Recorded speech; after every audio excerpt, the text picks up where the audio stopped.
Ma comptabilité avec Dolibar, configuration de la société. Bonjour et bienvenue.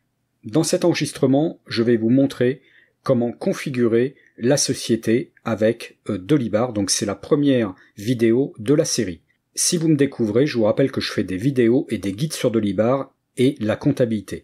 Le meilleur moyen de ne rien louper est de vous inscrire au canal Telegram Comptabilité France Dolibar. Je vous mets un lien d'inscription en dessous de cet enregistrement. Alors, ce n'est pas forcément nécessaire. Si vous avez déjà téléchargé une fiche guide relative à Dolibar, vous êtes déjà inscrit à mes informations spécifiques de Dolibar. Alors, commençons tout de suite par créer cette société dans Dolibar. Donc, pour créer la société, donc je vais déjà aller me connecter sur Dolibar. Donc, je vais ici, je vais lancer l'URL de connexion et je vais me connecter donc en tant qu'administrateur. Toutes les opérations que je vais faire là, c'est une connexion avec un compte administrateur parce que pour l'instant, j'ai juste installé Dolibar, donc chez un hébergeur. Donc là, en l'occurrence, c'était j'utilise l'hébergement que j'ai fait chez Amen. Une fois qu'on a fait l'installation, on arrive ici et la première étape, c'est de configurer la société ou l'organisation. Donc je vais cliquer ici sur ce premier menu. Alors là on voit qu'on a trois onglets, un onglet société, heure d'ouverture et comptable. Donc on va commencer par le premier, société, et je vais remplir tous les champs qui sont nécessaires. Alors là dans le premier champ on me demande nom, enseigne ou raison sociale. Alors moi pour ma société j'ai une raison sociale et j'ai un nom commercial. Donc ce que je vais faire, c'est que je vais mettre déjà la raison sociale, donc je vais mettre le nom de la raison sociale de la société, donc je mets Stéphane Brunet, et ensuite je vais le séparer par un tiret, et je vais mettre le nom commercial, donc je vais mettre cabinet ACOP. Donc je vais mettre, non plutôt je vais mettre ACOP tout court, voilà, parce que le nom commercial c'est ACOP. Ensuite, donc l'adresse, le code postal, alors là j'ai dû faire une erreur, oui j'ai mis 2 E. Dourmit, c'est bon. Alors le code postal, la ville. Bon, jusque-là, rien de bien compliqué. Le pays, la France. Le département, alors c'est le Gard. Devise principale, euro. Le téléphone, donc là, je mets le téléphone. Ensuite, le fax, j'en ai pas. Alors l'email, alors ce que j'ai fait, c'est que j'ai préparé une petite fiche avec les différentes informations dont j'ai besoin. Donc je vais la mettre ici à l'écran. Donc c'est ma note, voilà. Donc je vais prendre une adresse email standard de contact, puisque c'est ce qui va apparaître sur les documents commerciaux. Donc voilà, je le colle dans le bon champ, c'est mieux. Ensuite l'URL du site web, donc je l'ai préparé ici. Donc je vais l'indiquer là. Alors ensuite, il faut que je télécharge le logo. Alors il y a deux possibilités, soit télécharger un logo long, soit télécharger un logo carré. Donc moi j'ai les deux, mais je préfère en général utiliser le logo long qui présente mieux en fait sur les factures. Donc celui que je vais télécharger, ça va être celui-ci. Donc je vais aller ici cliquer sur choisir un fichier. Je vais aller dans mon répertoire de transfert. Alors, il est où mon répertoire de transfert? Il est ici. Et je vais prendre celui-là. Voilà, le logo long. Je clique sur ouvrir. Ok, donc là, il m'a mis le nom du fichier. Quand je vais avoir validé la fiche, le logo apparaîtra ici, ensuite à côté. Si jamais il n'apparaît pas, c'est qu'il y a un problème, soit de taille, soit de format. Alors, au niveau du format, pour des logos, moi je prends toujours un format PNG. Et au niveau de la taille, je vais regarder quelle taille il fait, celui-ci. Donc il fait une taille de 422 pixels par 113, donc c'est une taille à peu près standard. Voilà, donc là, à partir du moment où j'ai mis un logo long, je ne mets pas de logo carré, mais si vous voulez mettre un logo carré, si vous préférez un logo carré, dans ce cas-là, vous ne le téléchargez pas ici, mais vous le téléchargez à cet endroit-là. C'est pour une question en fait de redimensionnement automatique. Je pense que les deux choix ont été créés. Donc ensuite, note ici, je ne vais rien mettre. Alors URL de Facebook.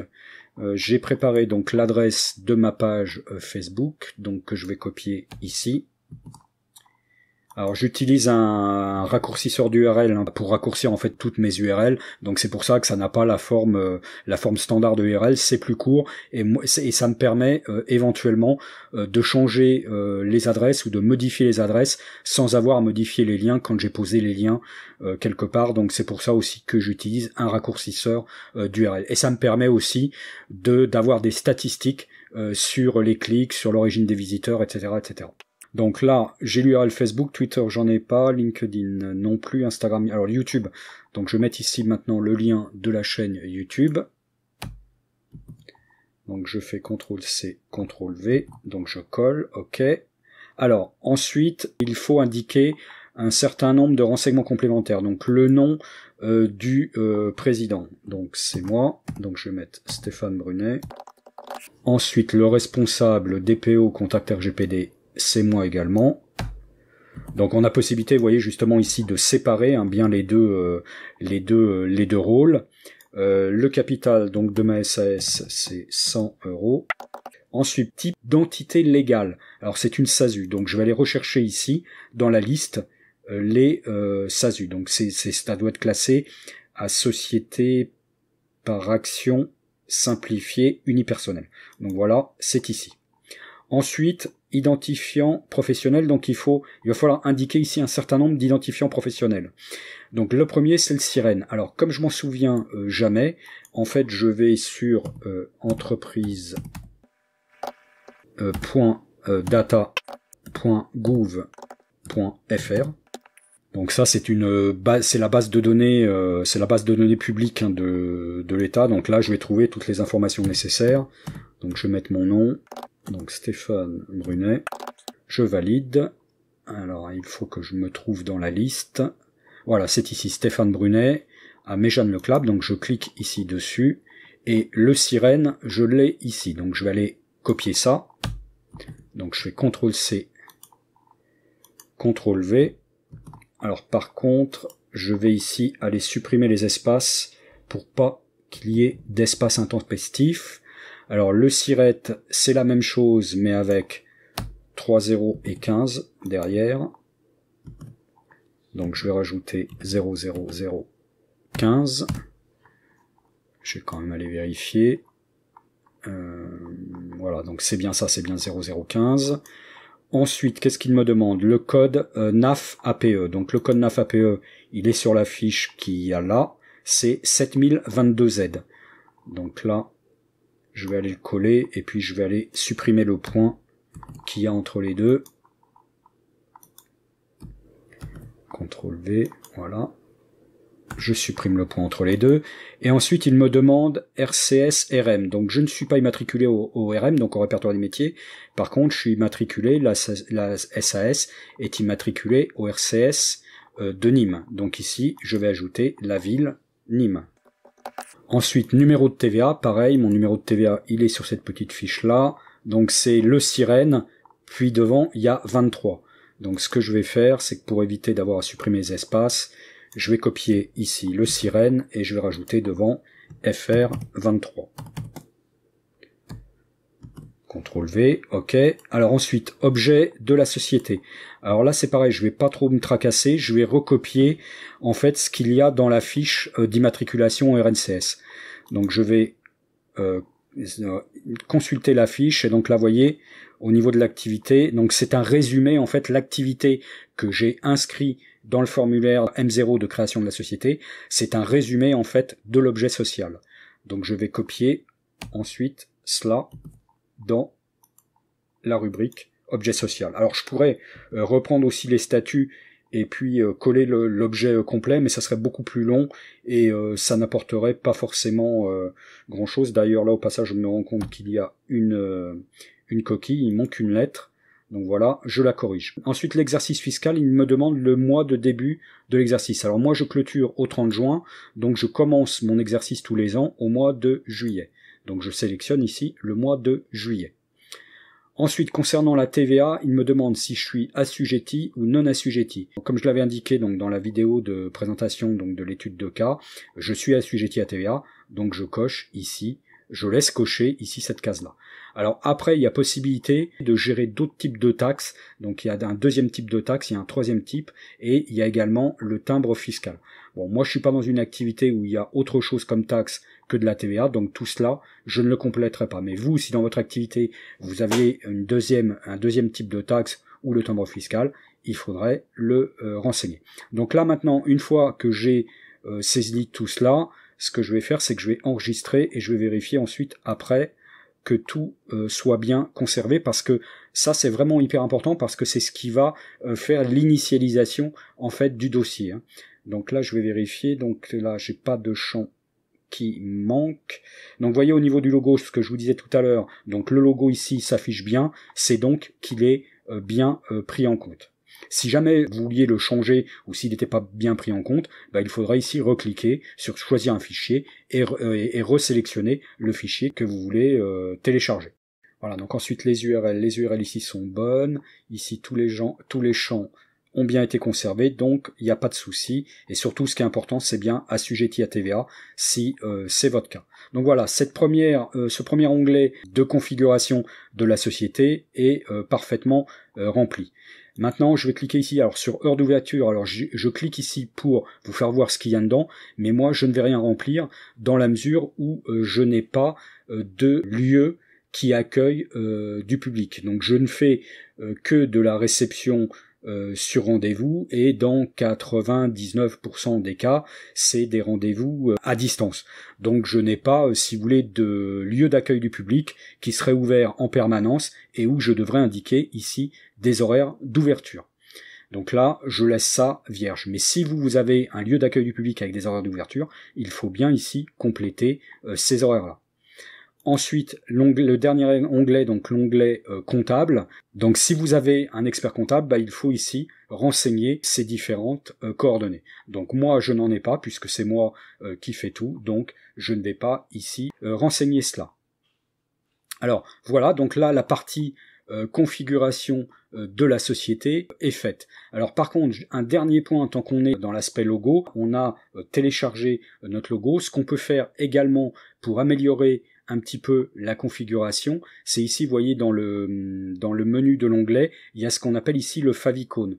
Donc le favicon que l'on a là, c'est le favicon par défaut de Dolibar. Or moi, j'ai un petit favicon qui est... alors attendez, je vais le remettre ici à l'écran. Vous voyez, un petit favicon qui est comme ça, donc qui fait une taille qui est assez léger, et que j'aimerais bien voir apparaître ici, en haut, au lieu du favicon standard de Dolibar.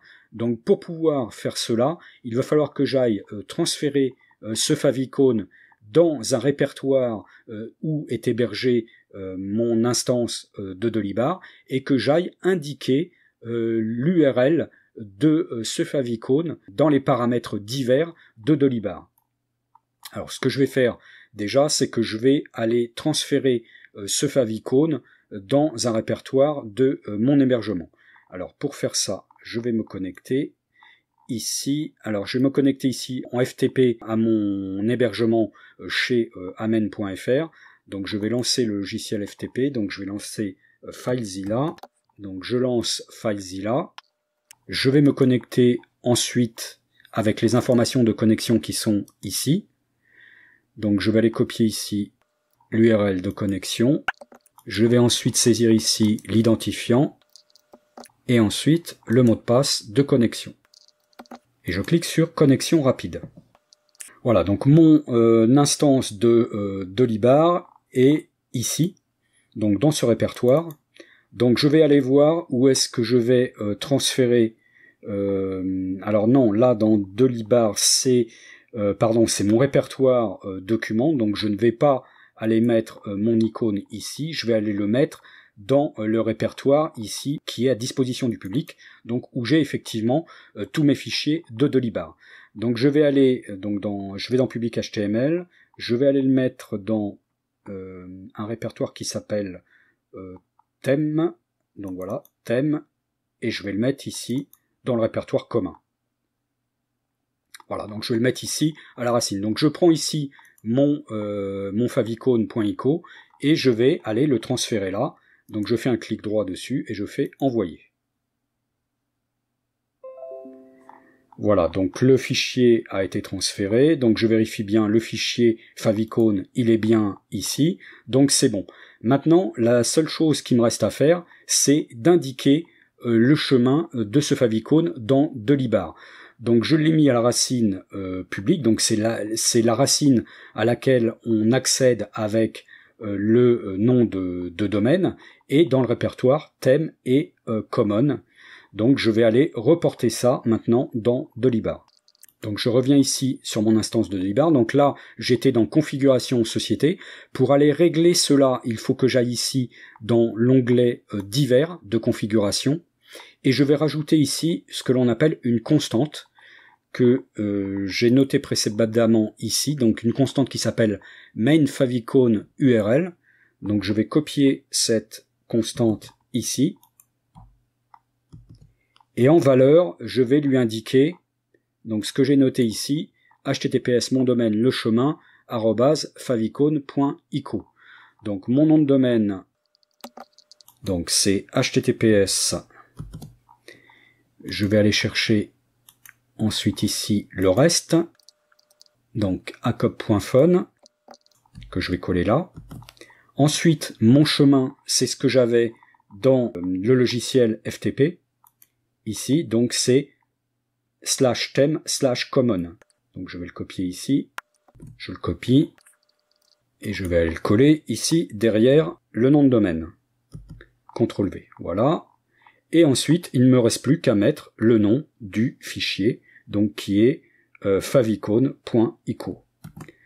Donc je vais taper ici carrément, ça va être plus simple, donc favicon.ico. Voilà, commentaire, je ne vais pas mettre de commentaire, et je vais maintenant pouvoir ajouter cette constante. Et voyez, donc en ajoutant, donc mon enregistrement a été sauvegardé, et en ajoutant cette constante-là, vous voyez que ici dans la petite barre en haut, j'ai bien le favicon qui est apparu, et donc tout est OK à ce niveau-là. Donc maintenant, je vais me déconnecter, et vous allez voir également que le logo apparaît bien ici, sur la page de connexion. Donc voilà pour la partie que je voulais vous montrer, donc de configuration de la société. Donc j'espère que cela vous est utile et que vous aimez. Dites-le moi en cliquant sur le pouce en haut ou de couleur bleue, ou le pouce en bas ou de couleur rouge, dans le cas contraire. N'hésitez pas non plus à faire vos remarques et observations en commentaire pour échanger sur le sujet. Merci de votre écoute et à bientôt.